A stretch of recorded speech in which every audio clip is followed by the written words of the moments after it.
If you want SAMMI to trigger Stream Deck buttons, watch this video.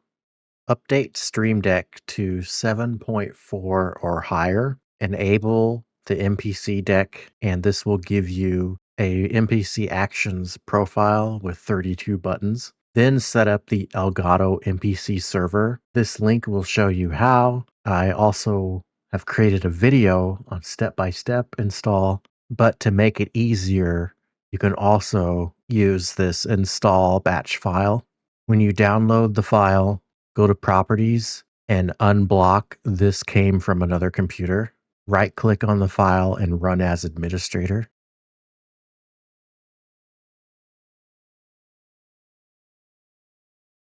So it has installed node.js and Elgato MPC Server, which is the same things that the Elgato instructions will tell you to do.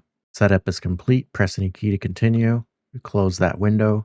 Then download the SAMMI deck. I have extracted it here into a folder called Elgato MCP that has the files to start and stop the server. These also will need to be unblocked. Open the JSON file for the deck, copy all that, and then go into SAMMI and on the left, paste deck.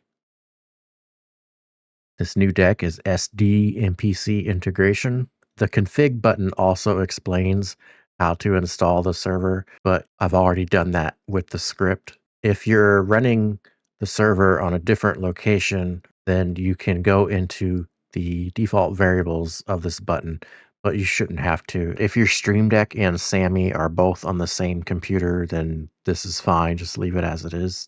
Edit the start and stop server buttons to point to the batch files.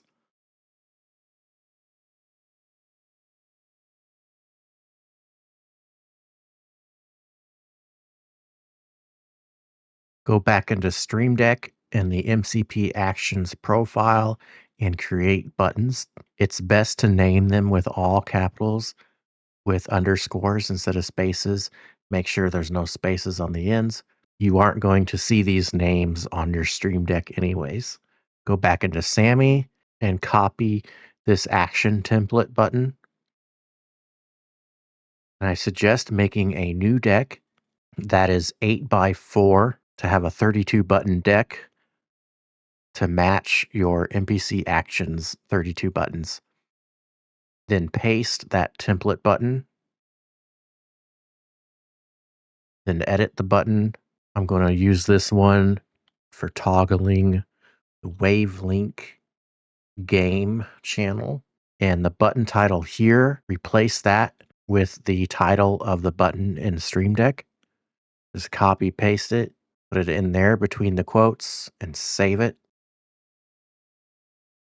Go back into the SD MCP integration deck and start the server. This window will pop up, starting server. As long as this window remains open, the server is running. So I'm going to minimize that. The start server button also triggers the data button. And what that does is it grabs the session ID to communicate with the server, and then it gets a list of actions in the Stream Deck. And we can see those are listed here in the variables.